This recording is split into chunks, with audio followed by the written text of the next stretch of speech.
আসসালামু আলাইকুম বন্ধুরা, আশা করি সবাই সুস্থ আছেন। ধরুন আপনি একটি বিশাল সামরিক বাহিনীর প্রধান কমান্ডার।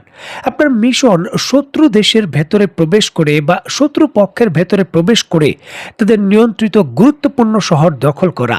আর এটি করার জন্য আপনাকে আপনার মিত্র বাহিনীর পক্ষ থেকে বিপুল পরিমাণের অস্ত্র এবং গোলা বারুদ দেওয়া হয়েছে। আপনি আপনার সামরিক বাহিনীর সহযোগিতায় এই বিপুল পরিমাণের অস্ত্র এবং গোলা বারুদ একটি গোপন ডিপো বা ওয়ার হাউসে রেখেছেন, যে কোনোভাবেই শত্রু পক্ষের আক্রমণ করা তো দূরের কথা, শত্রু পক্ষের কোনো ধরনের তথ্য পাওয়ারই কথা নয়। আর এমতো অবস্থায় যদি এমন হয় আপনি আপনার কমান্ডিং বাহিনী দিয়ে শত্রু পক্ষের ভেতরে আক্রমণ করে তার নিয়ন্ত্রণ করবেন কি? উল্টো আপনার শত্রু পক্ষই দূর থেকে নিখুঁত প্রযুক্তি ব্যবহার করে আপনার গোপন আস্তানায় রাখা বা গোপন গোডাউনে রাখা যে অস্ত্রশস্ত্র রয়েছে তা উড়িয়ে দিয়েছে বা ধ্বংস করে দিয়েছে, তাহলে কেমনটা হবে? দেখুন, অবিশ্বাস্য হলেও সত্য, এইবারও এই ইয়েমেনের ভেতরে থাকা ইরানের যে প্রক্সিরা রয়েছে, নিখুঁত প্রযুক্তি ব্যবহার করে সৌদি আরবের পর এইবার সংযুক্ত আরব আমিরাতের সমর্থিত যে বাহিনী রয়েছে তাদের গোলা বারুদ উড়িয়ে দিয়েছে। স্ক্রিনে নিশ্চয়ই আপনারা অত্যন্ত গুরুত্বপূর্ণ প্রকাশিত সেই ভিডিও ফুটেজটি দেখছেন। দূর থেকে যে ব্যালিস্টিক মিসাইল রয়েছে মাত্র কয়েক ফিটের মধ্যেই নিখুঁতভাবে উড়ে এসে হিট করছে, এবং এটি করার পর সেখানে থাকা যে বিপুল পরিমাণের সংযুক্ত আরব আমিরাতের পক্ষ থেকে যে অস্ত্রশস্ত্র এবং বিভিন্ন ধরনের গুরুত্বপূর্ণ প্রযুক্তি দেওয়া হয়েছিল তা ব্যবহার করার পূর্বেই এই ওয়ার হাউসের ভেতরেই ধ্বংস হয়ে গেছে। আন্তর্জাতিক রিপোর্ট বলছে যে এই ইয়েমেনের ভেতর যে মোখা পোর্ট রয়েছে, যেটি সংযুক্ত আরব আমিরাতের যে নেতৃত্বাধীন বা সমর্থনকৃত যে বাহিনী রয়েছে ইয়েমেনের ভেতর তারা নিয়ন্ত্রণ করত, এবং তারা বর্তমানে ইয়েমেনের ভেতর ইরানি প্রক্সিদের বিরুদ্ধে বড় ধরনের অভিযান পরিচালনার প্রস্তুতি নিচ্ছিল। সেই অভিযান বাস্তবায়নের পূর্বেই যেন অনেকটা শেষ হয়ে গেছে। বাস্তবায়নের পূর্বেই তাদের অত্যন্ত গুরুত্বপূর্ণ অস্ত্রের মজুদ পুরোপুরিভাবে বলতে পারেন তাদের ভূখণ্ডের ভেতরে শেষ করে দিয়েছে ইরানের প্রক্সিরা নিখুঁত প্রযুক্তির মাধ্যমে।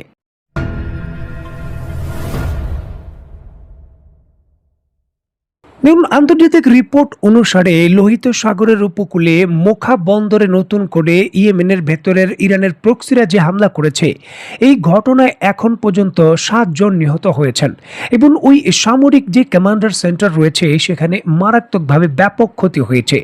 ইয়েমেনের ওই বন্দর নগরীটি একেবারে ইয়েমেনের যে ইরানি প্রক্সি রয়েছে তাদের নিয়ন্ত্রিত এলাকা থেকে খুব একটা বেশি দূরে নয়, মাত্র 55 থেকে 60 কিলোমিটারের মধ্যেই।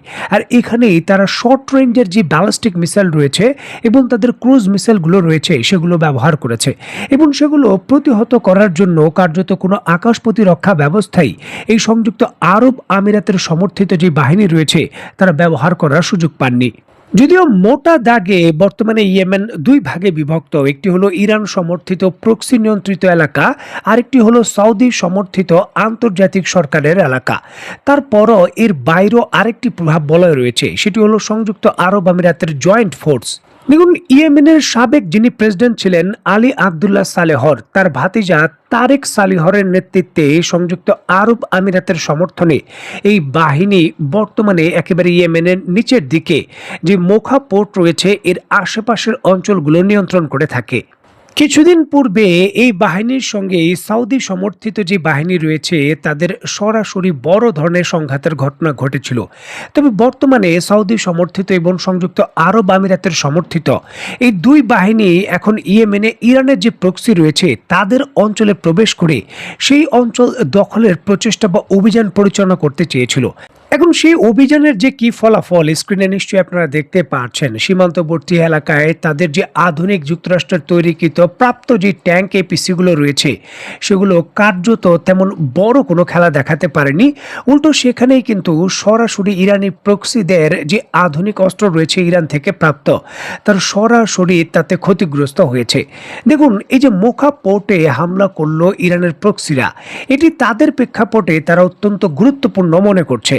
দেখুন, যদি মোখা পোর্ট বা এর আশেপাশের যে অঞ্চল রয়েছে তা ইরানি প্রক্সিরা দখল করতে পারে, তাহলে বাব আল মানদেব প্রণালী এবং লোহিত সাগরের মতো অত্যন্ত গুরুত্বপূর্ণ বৈশ্বিক বাণিজ্যিক পথ সরাসরি তাদের নিয়ন্ত্রণে চলে যাবে। আর তখন এই বাব আল মানদেব বা লোহিত সাগরে যে কোনো ধরনের অবরোধ তারা আরও শক্তিশালীভাবে দিতে পারবে। দেখুন, সংযুক্ত আরব আমিরাত কেবলমাত্র সামরিক সহায়তায় সীমাবদ্ধ রাখেনি তাদের প্রভাব বলের গোষ্ঠীদের উপর।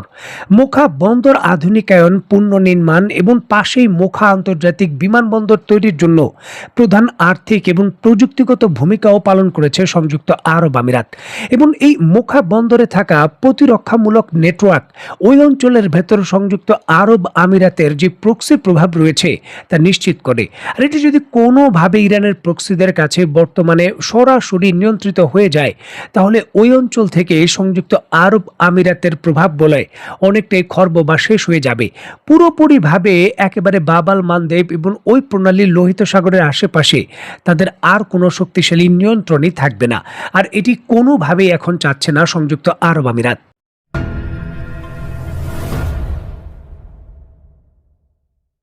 দেখুন, পূর্বে মোটা দাগে পুরো আরব বিশ্ব প্রধানত দুই ভাগে বিভক্ত ছিল। একটি হলো যুক্তরাষ্ট্রের প্রভাব বলের অধীনে থাকা আরব বিশ্বের উপসাগরীয় দেশগুলো, আর আরেকটি হলো ইরানের প্রভাব বলয়ে থাকা ইরান এবং তার প্রক্সিরা। তবে বর্তমানে বিষয়গুলো বহু ভাগে বিভক্ত হয়ে গেছে। সংযুক্ত আরব আমিরাত, সৌদি আরব মোটামুটি মোটা দাগে দুই ভাগে বিভক্ত। সৌদি আরব বর্তমানে তুরস্ক এবং পাকিস্তানের সঙ্গে নতুন সামরিক জোট তৈরি করে নিজস্ব একটি প্রভাব বলয় তৈরি করেছে। অপরদিকে সংযুক্ত আরব আমিরাত ইসরায়েল এবং ভারতের সঙ্গে অত্যন্ত শক্তিশালী সামরিক সম্পর্ক এবং আরেকটি প্রভাব বলয় তৈরি করেছে। আর ইরান তার প্রক্সিদের নিজস্ব প্রভাব বলয় রয়েছে।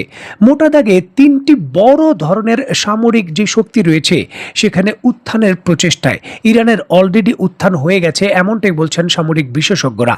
এখন এমন পরিস্থিতিতে যদি সৌদি আরবের একেবারে সীমান্তবর্তী এলাকা এই ইয়েমেন সরাসরি ইরানের প্রক্সিদের হাতে পুরোপুরিভাবে পুরো দেশের নিয়ন্ত্রণ চলে যায়, সেটি সৌদি আরবের জন্য একটি বড় ধরনের চ্যালেঞ্জ এবং মাথা ব্যথার কারণ হতে পারে, যেটি অলরেডি তাদের বন্দর এবং বিভিন্ন ধরনের যে লজিস্টিক সাপোর্ট এবং তেল উৎপাদনের ক্ষেত্র রয়েছে সেখানে হামলার পর বিষয়টা পরিষ্কার।